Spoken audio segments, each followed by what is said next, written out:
welcome back to Modern Education. I am the host of Modern Education, Benjamin S. Woodford, and I'm here in the studio with you one more time with my co-host, Emily Quiles. Hello, everybody. All right. Well, we are back here on Friday for our normal time, 3 to 4 p.m., catching you on your commute home on 90.1 FM if you still have one of those radio dials. And if you're catching us online, that would be at streaming on KZSU Live. We are coming at you coast to coast and across the world on the internet, and the greater Bay Area is getting us in their FM dial. So, Emily. Yes. I'm super excited and a little bit sad because today is sort of a monumental landmark or benchmark or turning point even for modern education. It is a turning point for modern education. Why is this a significant show today? Well, as we've kind of been talking about in some of our past episodes, I am leaving to London for about 3 months, and I'm off to my next adventure, or more, yeah. Finding a job in journalism as a reporter in London, and I am going off to follow that dream. So this is a dream for you, isn't it? It's been a dream for a really long time, and I am so excited because I finally have that moment in time to go out and do it. So I leave Monday, so this is our last show, which is why it's so together at least. Yeah, it is bittersweet. I think modern education will live on after you go, but it'll never be the same without you. And it has been quite a journey. It really has been a journey. You know, it's been almost a year, give or take a couple months, and it's been almost a year since you've been on the show. I think I started in October.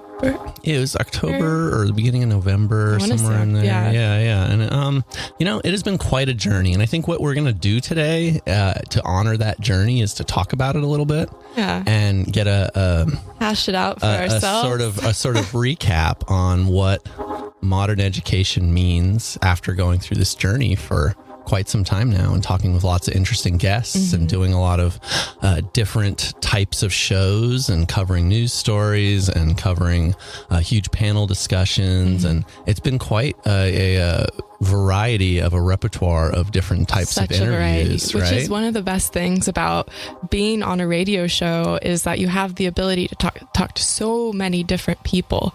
Like, I was going through all of our shows earlier. And by the way, this is our 49th episode, which is so sad because we're so close to celebrate that 50th. Well, you know, I'm going to just make a 50th episode. I think you have to. So then you can celebrate. I'll maybe phone in for that. There you go. Right? That is a good idea. So ladies and gentlemen, if you have not been keeping up with modern education every week, Fridays from 3 to 4 p.m. right here on KZSU, you can also catch us online. We have Modern Education on the podcast store. We're also on Podbean as another hosting site, and we're working on getting on a bunch of the other sites. So if there's anything that you are particularly wanting to hear Modern Education on a certain platform, you can feel free to text us at 855-723-9010. Let us know what your favorite podcast service is, and we'll see if we can't get that lined up for you along the way. But today, so we're going to just kind of dive in here, Emily. Now, where are we diving? The first thing I'm curious about is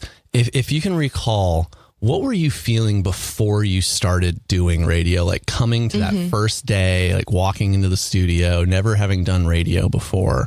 What was the anticipation or the nerves or what were you feeling? Yeah, I was feeling a lot. Okay. Can you recall some of that? What do you remember your expectation of what you thought was going to happen when you got here on day one? My expectation, we kind of joked around about this, how I thought this was going to be an interview, and Ben was like, this is not an interview. And I was like, just kind of pushing on the idea that an interview, I was like, this is the work I've done. You were dead set on being interviewed. And I was like, okay, this is real great, but please stop trying to be interviewed. And so I do the interviewing I was just here. going into my like mode of like, okay, I just like the pressures of Stanford. Like, I just need to show that I have enough experience to be like, I can do this. But then as well, like what you basically said, like, okay, we could talk and all fine, but what's really going to matter is seeing you live on air. How's it going to be? Like, as well, not just for you. And it was like such a good lesson for me right then, because if I'm doing it then and I don't like it, I know it's not worth my time. Yeah, and I want to stop you there for a second, because what you just brought up is, I think, a really important part of modern education as an idea of getting your hands dirty early and being able to dive into something before you necessarily have the skill set or before you necessarily have the experience, and just getting the physical, literal experience of having done something. Because I think, good or bad, it can give you a taste for a new endeavor or a new way of doing things or a new type of, project you want to work on. And a lot of times we say, okay, well, let's say you want to be a doctor, right? We're not even going to give you a chance to see what that might look like until you've done like 6 years of schooling. Yeah, you'll be in the classroom for long enough. Yeah. And I think there's something generally broken about an education that starts with a whole bunch of prerequisites and never lets you get a taste for the real thing until you've put in many, many years down a road that you don't necessarily know if you want to travel. Yeah. And I think internships have kind of molded that. But at least where I was at university, you did internships over like a summer or after college. And I know now that it's been increasingly more, but like before college, you try your internships, or more during college. And that is a way of getting you into it. But I think even before, like, you start really continue thinking about the things that you want to do, the best way to do it is by just getting in there, asking for someone for an opportunity to let you do it. And that was essentially what modern education gave me, was that opportunity just to do it and see it. And I remember, so going back to your question of how I felt on the first day, I was just like, I was so nervous because I was someone, as a journalist, I would hide behind my words. And I liked the idea of the anonymity. I hate that word. Sorry. Anonymity. Being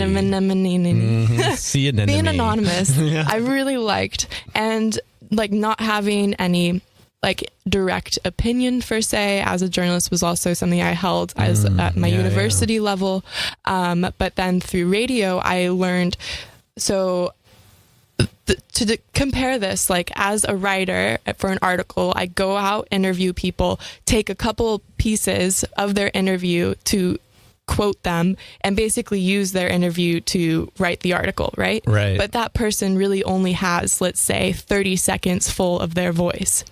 And through radio, you have an hour worth of time, at least we have that hour worth of time, to fully talk to this person. And it's not me, per se, and putting quotes, editing it to show you how it should be presented. They are showing you how they want it to be presented. And I think that's a good value. Yeah. I think there's a lot more need to be thinking on your feet in that scenario. Definitely. There's a lot more trust in the interaction between you and the guests or whoever you're interviewing, because it's happening live. We record this show. We record this show live every week right here in the studio. So there's no editing. There's no going back and fixing our mess ups. We just mess up and we keep going. Embrace the mess ups. Yeah. I'm sure that would be a fun compilation of all of our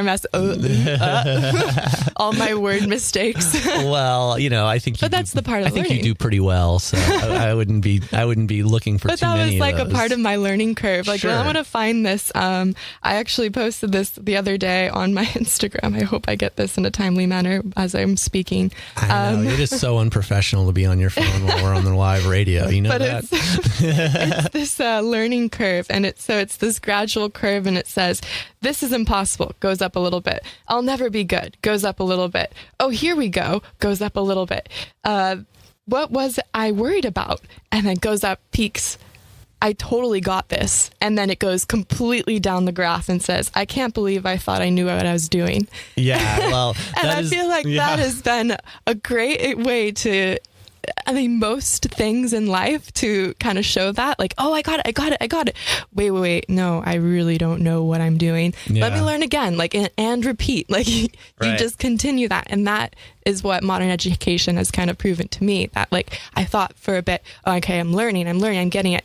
oh, maybe I really don't know so much. Maybe like I'm learning so much each show. Oh, I got it. Oh no, boom, smack. Yeah. That smack down. Well, I think that is a sort of a universal for people is totally. The more mature you get in your understanding of something, generally it just points to how much you don't know. Mm-hmm. And you're just more willing to recognize that and see that. And I think even own that we don't know everything, especially something we've been doing for years. Like, I might be pretty good at a few things, but I'll tell you what, there's always someone better. There's always someone I can learn from. There's always room to start over. I love the idea of a beginner's mindset where you approach something with new eyes, with fresh eyes, not pretending that you're the expert, but just knowing that you're still learning, right? And that's kind of the persona I've taken on here at Modern Education. Oh, really? Is because a lot of these guests I have never talked to or of the areas that they are studying, of the areas that they are in professionally. I have not done copious amounts of research. It has been more like I am learning on the spot with the listeners and trying to flesh out these ideas with you guys so then we can understand it better. So when I try to, I hope I've done this effectively, but when someone says something, I'm like, wait, what do you mean? Yeah. Well, I think, it's a really interesting thing for me as well. I presumably have more research experience or whatever, but we're always bringing in these people with just these vast amounts of knowledge. And it doesn't matter how much I've read or how much I know, they are infinitely more knowledgeable in their topics than I or you will ever be because it's not our baby, right? We're not nursing that baby every day and helping it grow up to be a big, strong research program or whatever, right? Yeah. And so, I mean, I think, I hope, and I think you're just saying this for yourself, and I hope this is true, and it definitely is for me, is I learned so much from just having the chance to have these conversations. Yes. And I think the reason why we end up coming here every week and donating and volunteering our time to the radio station to make this happen is because we hope that people are getting something out of those experiences as well. Mm-hmm. We're hoping that they are hearing us talk to these people and say, hey, there's something I can take away from that. There's a lesson to be learned. There's a strategy or a story to be told. Yeah. And that's really why we do it, isn't it? Yeah, exactly. And I feel like as a journalist, the main idea to kind of get out there is this collective intelligence, this collective mind, that if we put these puzzle pieces of people together in different industries and different ways of thinking, that maybe we can gain this bigger truth about ourselves. That it's not to say like a singular mind is the powerful bit. It is all of our minds together that make it powerful. Yeah. And I really think that the medium of radio and, television at some level too, but is really all about sharing each other's experiences, right? It's about telling those stories. It's about giving us something to hang our understandings on. And it's been really nice to be in radio at a time when radio is being revived.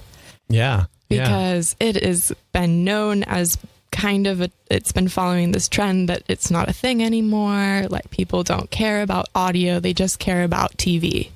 But and now podcasts have become this huge thing. Yes. And, Netflix has sort of dominated TV as a general genre, right? And I think the power of radio is still very much alive. And I think there's something really different about doing radio nowadays because it's so easy to have a voice in a public sphere now between social media, like YouTube and Instagram and Facebook and all these, media connection devices, right?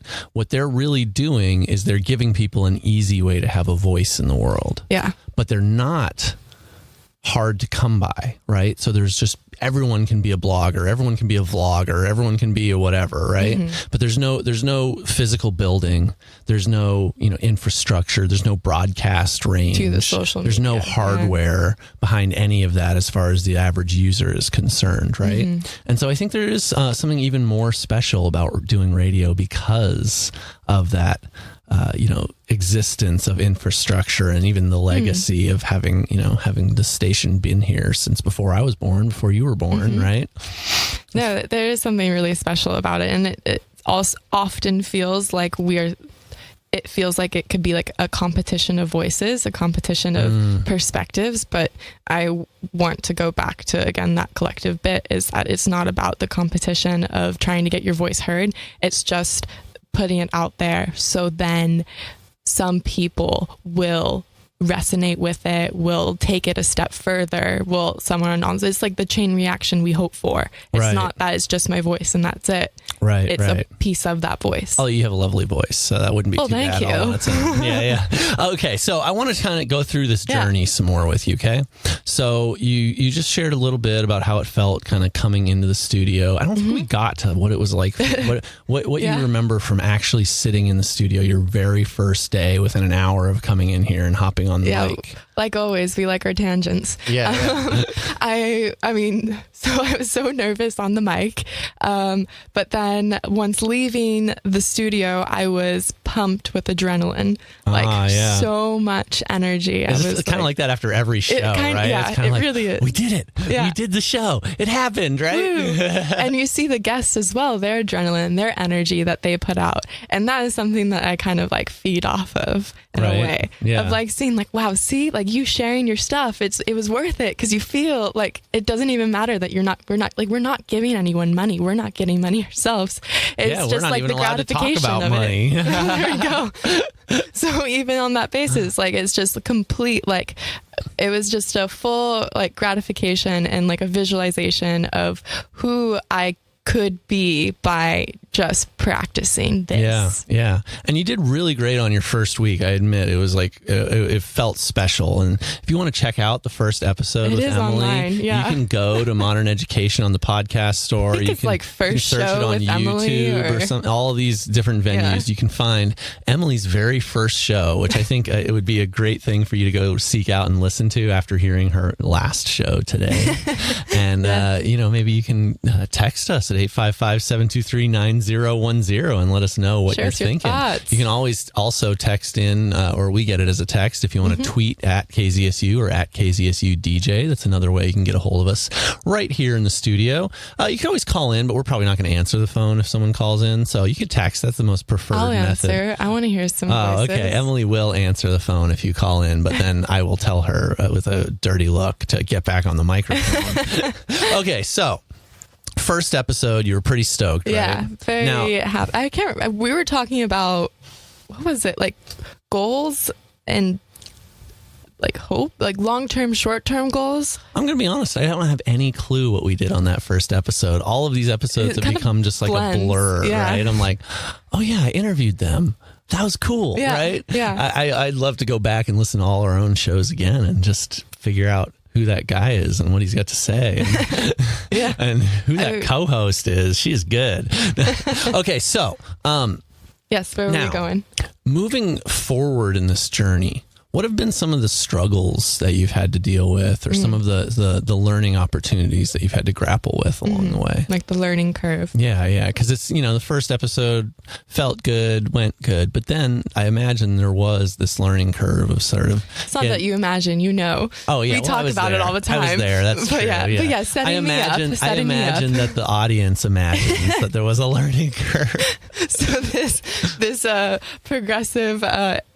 Almost year time of radio, it has really challenged my sense of speaking, like who I am when I speak, which is not to say that it's like a separate person, but I do know that I have always struggled with public speaking.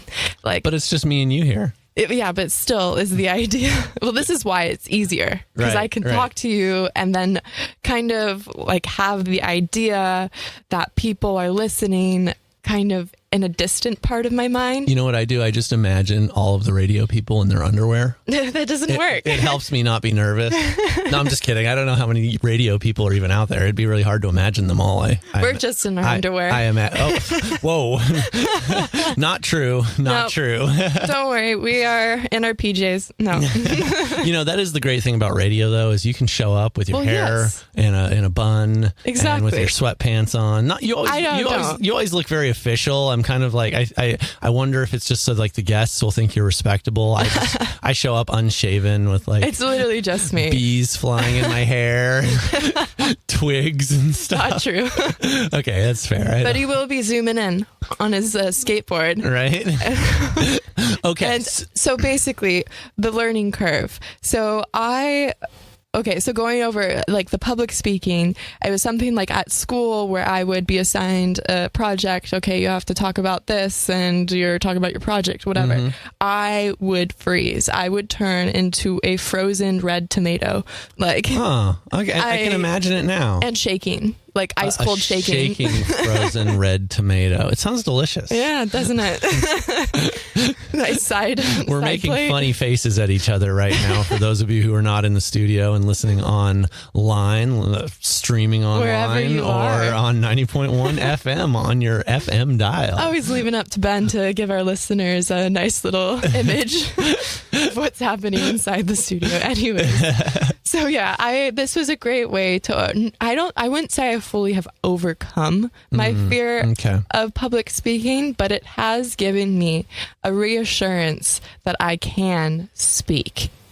Like, yes. It's because I am in a room, so I feel safe. So now if I take that to the next level in public speaking, I hope I would do like I'm doing here, but I know it's a different setting. But it at least has opened me up out of my shell or of my shyness to want to share other people's ideas on a more intimate level was a big step for me. Well, I think what you're describing is a progression of being less and less desiring or finding it necessary to hide behind something, right? So you described earlier how when you were doing written articles, there was another layer of essentially anonymity. You can sit behind your words and let them do all the talking. And it's a degree of separation, right? I mean, we talked with Geraldine Fauville last week, right? And she was talking about how her virtual reality experiments did something very similar to this, right? Where virtual reality was this immersive experience, which I would sort of equate to public speaking in front of a crowd, right? And then there was, people who would have a less immersive experience by sitting in front of a television watching the experience happen. And then the least immersive was reading it on paper, right? And so I think this very nicely parallels good way to what you're describing about how, getting out from behind your pen was a layer of immersing yourself more and having your own voice. Yes, and definitely. Perhaps getting out from behind the microphone and getting in front of a crowd is maybe your next step in being in a crowd, having a voice, right? Might be some time. I'm not sure. We did just get a. Aww. What does it say? Lovely. We enjoy your lovely voice on the radio every Friday. Oh, thank you. Thank you so much, whoever just messaged. And don't worry, turning into a red tomato. That's so nice. Well, she's not tomatoed out at all right now. I'm feeling actually. like I am actually right now. You're tomatoing a little bit. Yeah. But see, you will never know unless I say it. Radio, you would never know. I'm going to tell. Well, yeah, I'm definitely going to tell on you. That is part of my job as a sort of mentor to you. You have been a mentor to me. And I'm curious from your side of that, how has that been, and what has that experience been like for you to kind of work with, alongside, and together on this project? And how have you maybe grown through the experience of that mentorship? I mean, so Ben is a great mentor. First off, she's only saying that because I'm staring at her in a small room. I would say this to anyone. Like, I would say that I can see the way that your teaching can blend in with your day-to-day interaction. I see that it's not even just the teaching bit, it's who you are. And in a way, it's like you would never be like, okay, no, that was wrong. We're not going to do that. That's not good. It's more like, this is the learning process and I'm on this journey with you. And that was something very liberating, as to have a mentor say, this is also your work. You show up for this. You get what you get out of this, not by the external pressure of some, I don't know, teacher that you have to get the mark. It was more like you show up and you do this. And so to have basically someone keep me accountable, but also remind me that ultimately it's you. You are the one who's keeping yourself accountable. And then the continual persistence of like, we go over these topics. We usually debrief what we talked about the day after, or day after the day of, after the show. And it became like this kind of every Friday reflection. Yeah. And like almost therapy as well for us. I don't know. We became close friends as well through this. Yeah. So we were able to fully like flesh out not even our career lives, but our personal lives with each other. And that was something as a mentor to at least be aware that like life is very complex. Yeah. And I'm not just going to look at one area. We're not just going to like ignore that things are happening. We're going to incorporate them in the product of what we are doing now. So it's like, it's all these different levels of your realness that really translated to me with my comfort to show up every Friday and know that this is the work that I'm doing and that I can do it. Yeah. And I really appreciate everything you just said. I think it definitely is a reflection of what I was trying to do. So that means a lot to me. Yeah. And, I can tell you just from my side of things and maybe more from just a teaching point of view, since this is modern education, we can tie this back into teaching a little bit.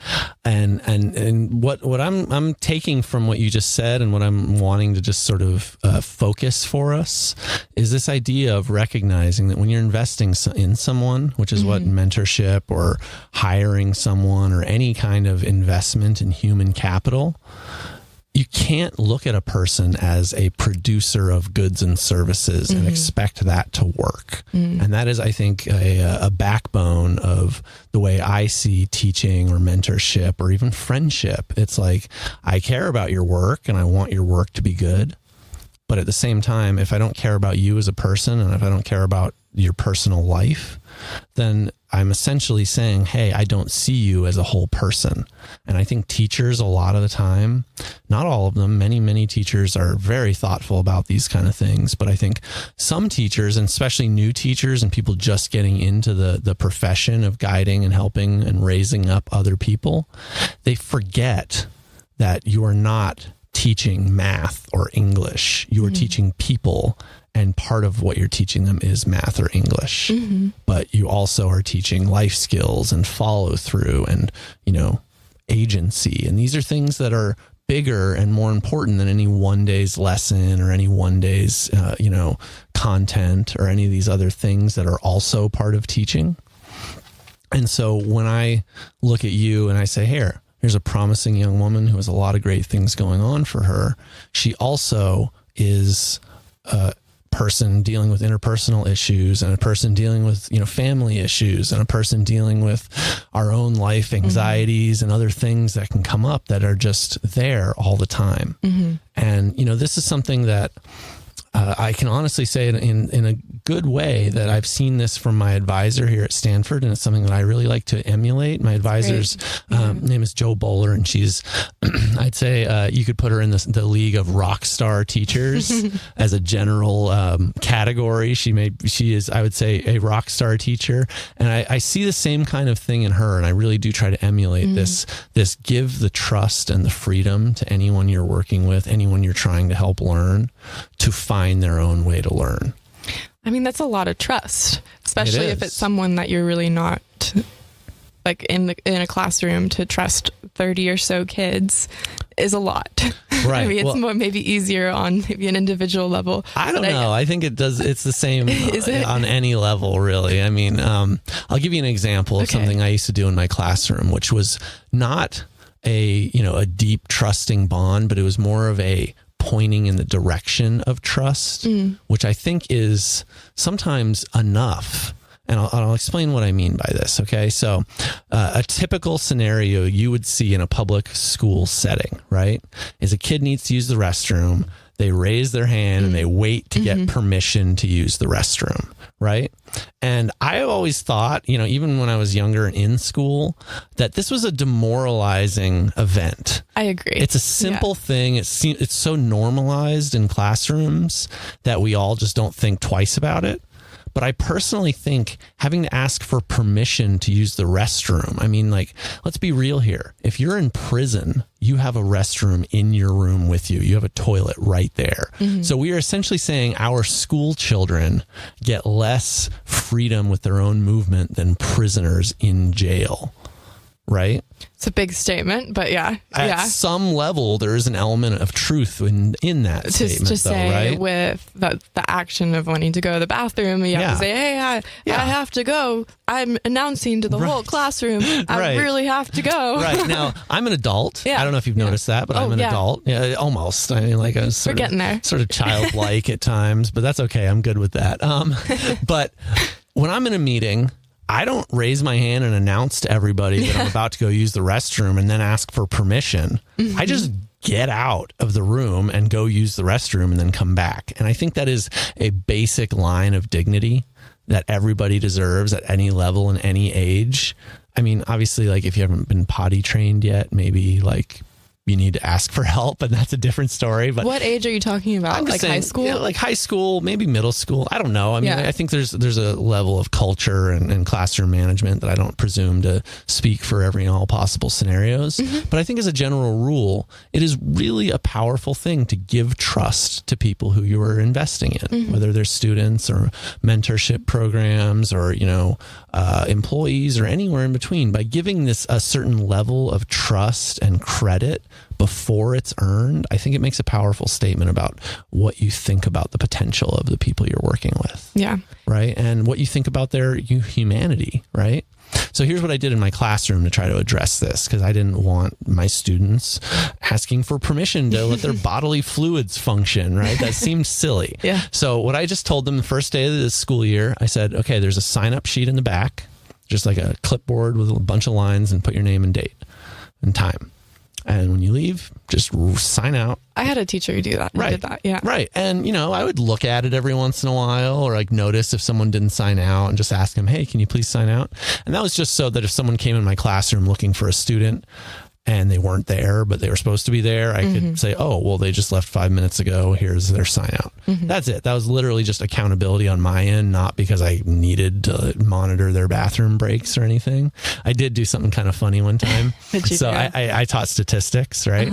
So I had one of my students who was looking for a statistics project. Oh, gosh. I had them put in a spreadsheet all the bathroom breaks and number the students so that it was anonymous as to who was using the bathroom, and then do some significance tests to see the likelihood of a bathroom break taking that long given the average time that it takes to go to the bathroom based on the sign-out sheet. Do you remember what she found? Yeah, there was a few people who were very unlikely to be using the restroom.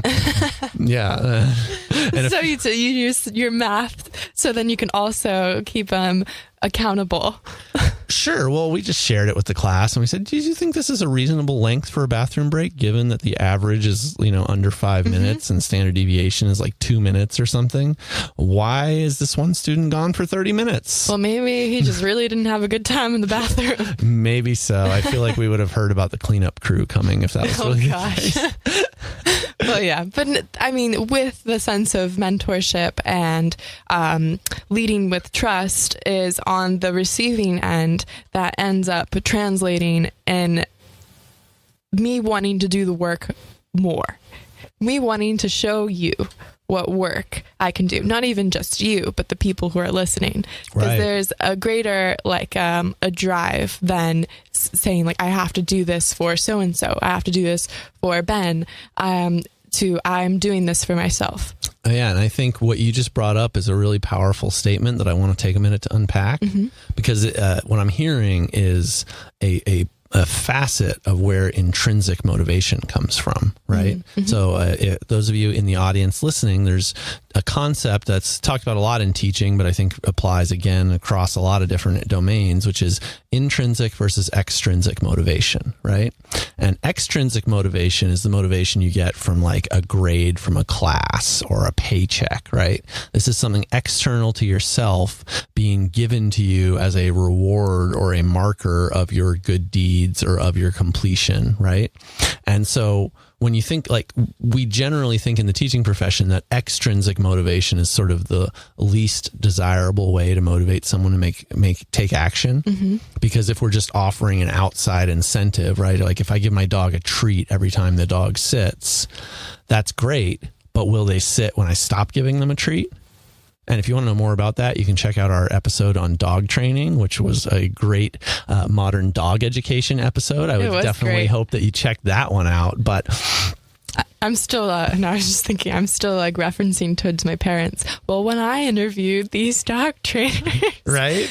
They told me this. Yeah, that was such a fun episode. We had 3 generations of dog trainers in the studio. It was such a great. Such a great conversation. It was like 3 weeks ago. Yeah, something like that. So if you want to check that out, you can see it, listen to it on the Modern Education podcast on the iTunes store. Yes. Anyway, so where are we going?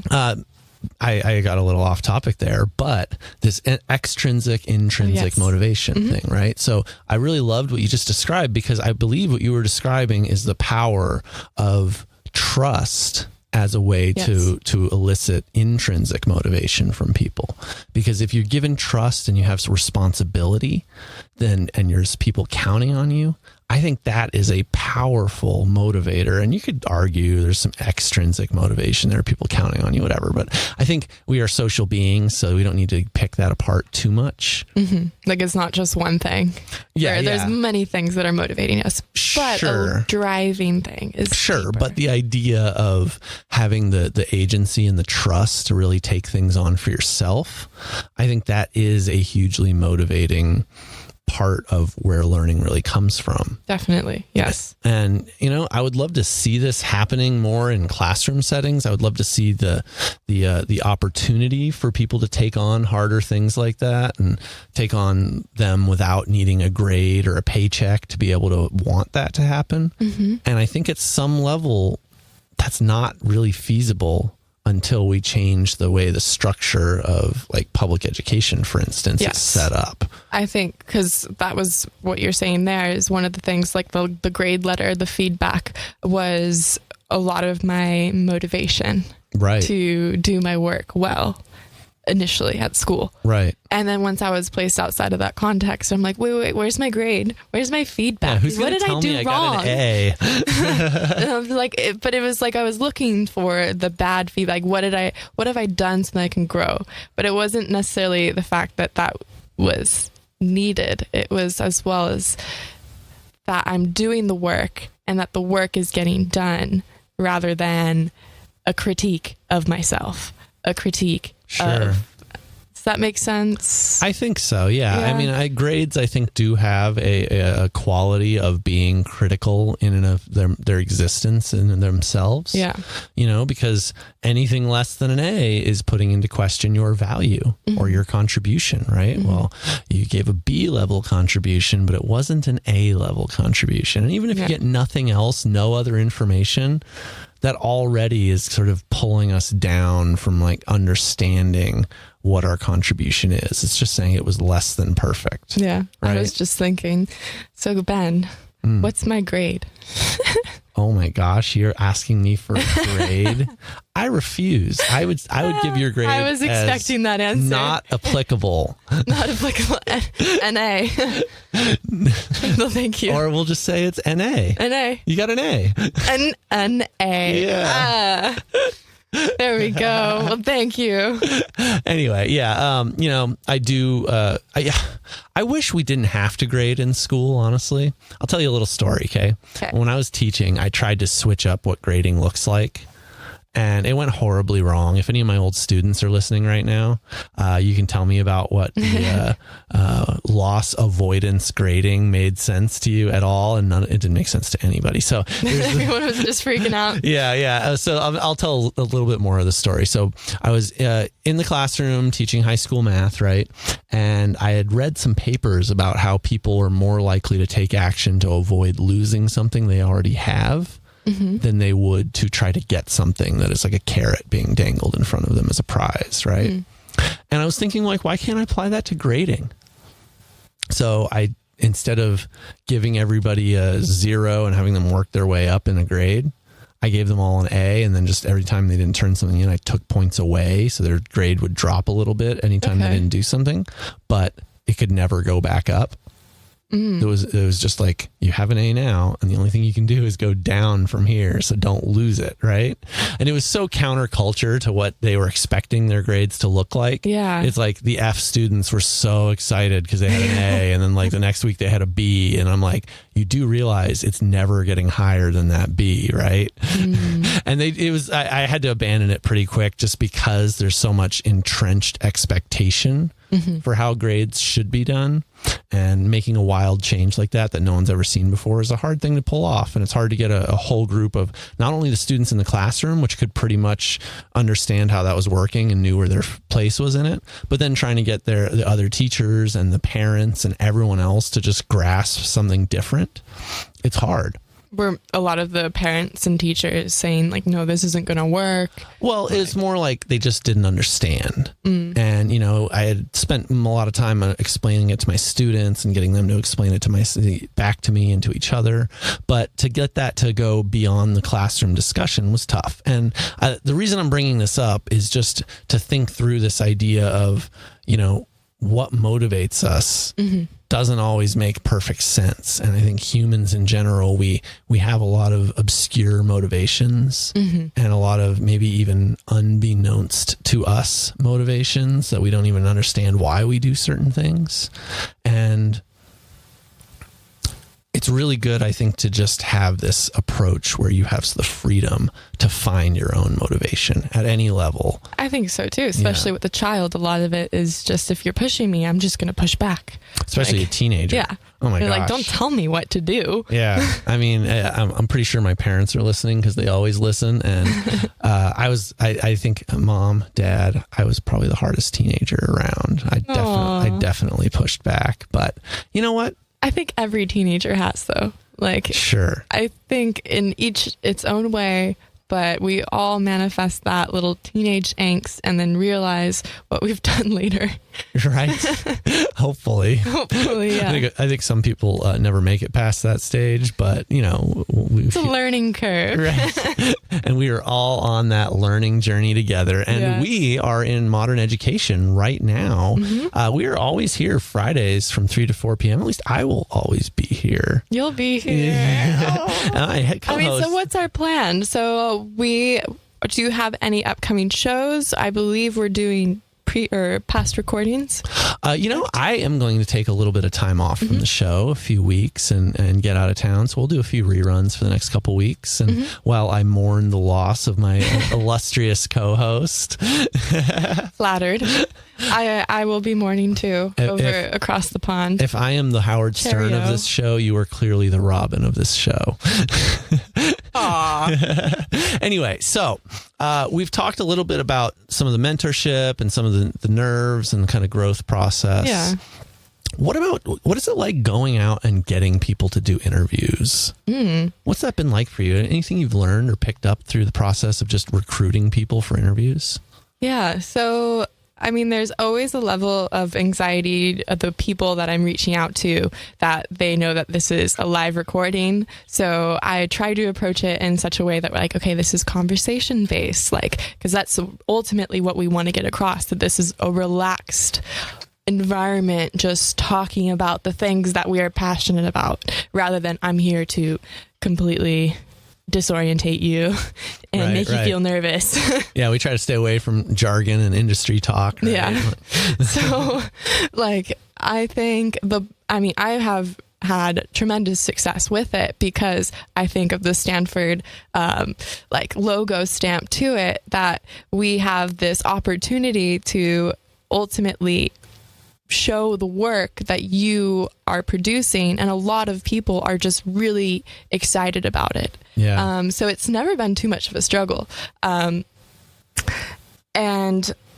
I would say as well, in general, it is so important to go about how you are going about your interviews, how you want people to listen or read the work that you are putting out, because you are trying to search for a truth, whatever, if that truth may exist. And you want it to be not set up in a way where they are just talking about the amazing things they've done, but rather talking about things that they have learned and the process that got them there. Yeah. So it's also like a setup, not a setup. I'm not setting them up, but we're setting up this environment so then we can discuss things rather than be like, this is the amazing work I've done. And I am here to just, I don't know, just talk about it. I want naturally a deeper understanding of the work rather than a superficial level of it. Sure. And I think that's a funny thing for us non-experts to not, because we're recruiting people to do these interviews who are vastly more knowledgeable in their topics than we will ever be. And so there's always this fine line in my mind between trying to get them to really give us the depths of their work and also trying to make it accessible and understandable to people who may not be in that field or industry. Right. Yeah. And I think, it's a really fun thing. And I'm curious though, from your perspective, seeking out these guests, how do you come across people to bring in? What's it like reaching out? How do you get these connections? What is the process of actually going about finding a person to interview? Yeah. So I would look at press releases, things that have been going on in the area. That is a little bit, that there's multiple ways. So one is press releases, one are articles that people have published, or even just word of mouth, something that I heard about someone and I just reach out and contact them, find their contact, say, hey, this is Modern Education. Are you interested in coming on the show? And then that usually just flows into, okay, we are available this time. Would love to have you on and talk about XYZ that you've recently done.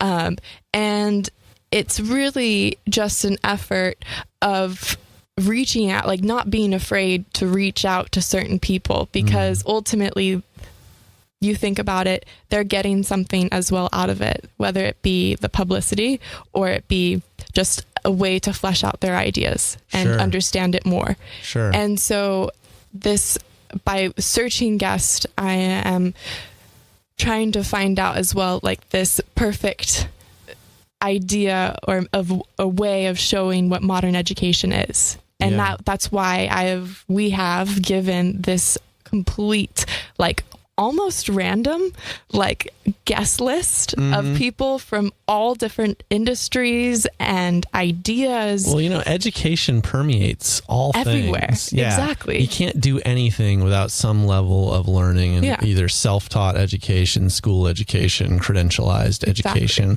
All of these things are just different layers of the thing we call education. Yeah. So right? I've never come across someone and been like, oh no, you could definitely not be on the show. It's always oh my gosh, yes, please come over and share. Right. We can learn, we can educate, and we can talk about education as well. All of those, there's always a level of education fit under the umbrella of modern education. Now, you mentioned something along the way here about there's sometimes it can be a little scary reaching out to people. And I know especially on the Stanford campus, there's some big heavy hitters. And so, we've had some really great guests on the show that you've brought in personally.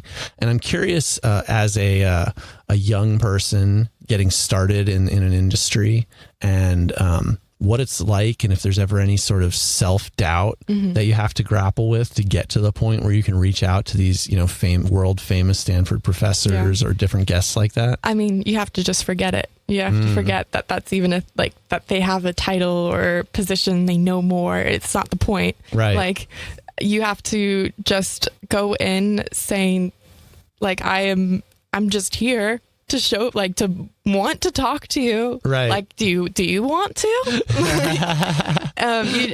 You humanize them too. Like, right. you don't think of their titles. You think of who they are, and they're just like you. And that's something that you realize, I think, as well through time talking to these people, that they really aren't as scary as you make them out to be in your head. They're just normal people. Yeah. Doing things. My experience has honestly been, it's probably counterintuitive, but the more of a big deal the guest is, the more just like cool and normal they seem, right? It's true. I think there's some truth in that, and just that, like, it's really easy to look at celebrities or people on television or, world famous professors and go, oh, they must be, hot stuff, right? Mm-hmm. But I think what you're pointing out is not just that you have to forget about it and treat them like regular people, but they just are regular people. Yeah, you forget about your own anxieties of what you may think because you've seen them on BBC or CNN or news outlets, and you're like, wow, they've been interviewed by them. Right. And you're like, what am I going to be towards that? It doesn't matter. Like, we are literally just here to talk.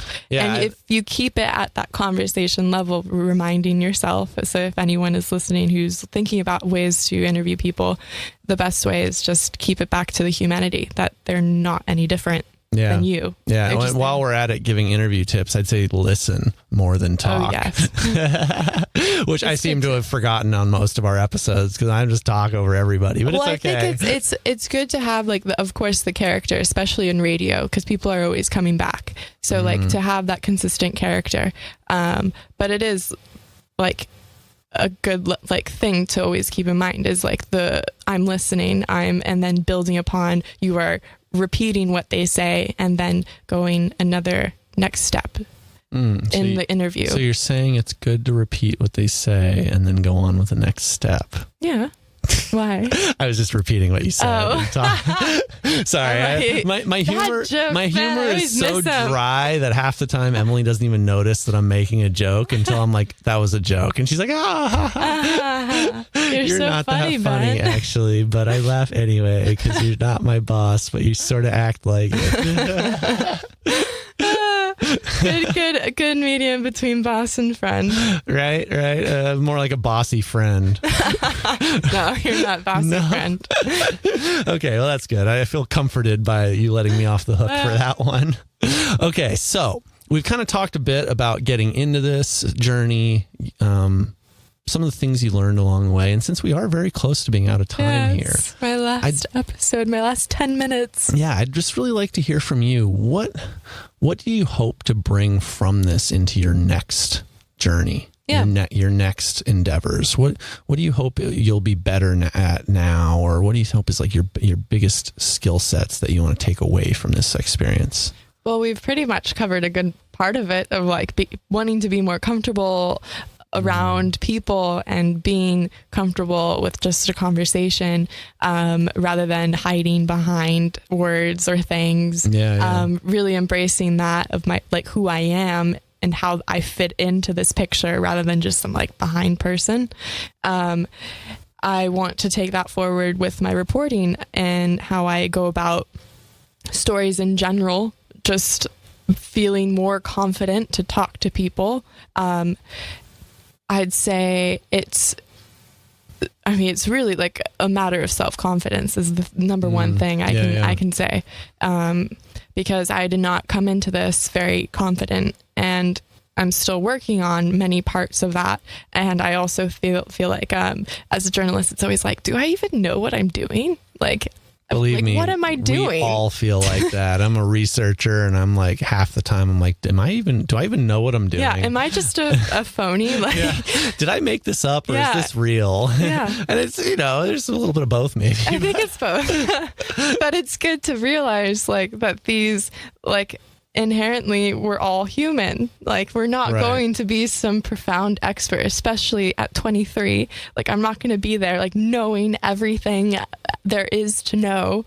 I am in this learning process, and I feel like I have placed myself in such a place where I at an institution where it is about learning, as well as an area, a studio where we are learning through each episode. Right. I have been given the opportunity to just grow in my mind.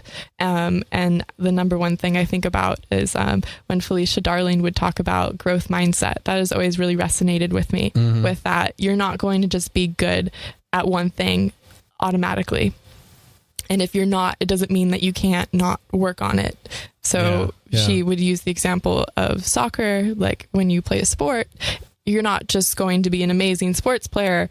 You have to work at it and be really good at practicing with it. And I wish that we would think about that more in terms of ourselves and learning, that you're not going to grasp all these ideas immediately. And just because you don't grasp it immediately doesn't mean you're never going to get it. So that is something that I've also learned through talking with everyone here, is that just because I don't know everything doesn't mean I can't understand it more.